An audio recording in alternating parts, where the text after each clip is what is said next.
Hello বন্ধুরা, welcome back to my channel. আমি উমা। সবাইরে শুভ নববর্ষের প্রীতীয় শুভেচ্ছা। বড়দের আমার প্রণাম আর ছোটদের আমার ভালোবাসা। নববর্ষ মানেই আনন্দ, ফুর্তি, খাবার দাবার আর অনেক মজা। আজকে আমি আমার দিনটা কিরকম কাটাই এটাই তোমাদের সঙ্গে শেয়ার করবো, তো তোমরা আমার সঙ্গে থাকিও। বন্ধুরা, এই গটিটা আমি কয়েকদিন আগেই আনছিলাম টাকা জমানির লেগে। আজকে যেহেতু বছরের প্রথম দিন, তাই আজকে থেকেই আমি এই গটির মধ্যে টাকা জমানি আরম্ভ করবো। এদিকে দেখি আমার মায়ে খাওয়া রেডি করে লইছেন।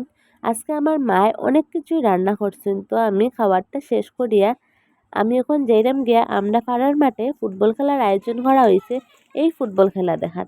এখানে আমি আইয়া দেখি ফুটবল খেলা অনেকক্ষণ আগেই আরম্ভ হয়ে গেছে। তো আমি আরেকটু সামনে গিয়ে বালা করিয়া দেখবো। এখানে আইয়া দেখি তারা খুব সুন্দর করে ফুটবল খেলে।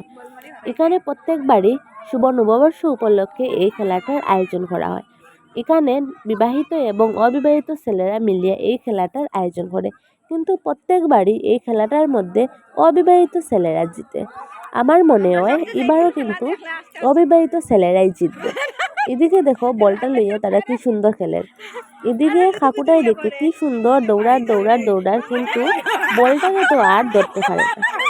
বন্ধুরা, এখানে আমি আর বেশি সময় থাকতাম না, কারণ আমার এখন মামার বাসায় যেতে লাগবো।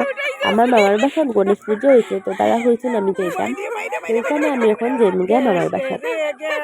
তো দেখো আমি এখন মাঠ থেকে বাইরে, এখন আমি আমার গড়ে যেমগা, ঘর থেকে তারপরে মামার বাসায় যেমগা। তো দেখো বন্ধুরা, আমি টুকটুকি এখন যাইলাম গিয়া আমার মামার বাসায়। এদিকে যেতে যেতে দেখি মদনমোহনের মধ্যে ঠাকুরাই গেছে, কারণ কালকের থেকে সপ্তমী পূজা আরম্ভ হয়ে যাব। এখন আমি এই গেছি আমার মামার দোকানে। এখানে ইয়া দেখো গণেশ পূজা হয়ে গেছে। এখানে কিন্তু গণেশ ঠাকুরটা পুরা রূপার তৈরি। তো বন্ধুরা, আজকের লেগে ভিডিওটা অতটুকু। টাটা।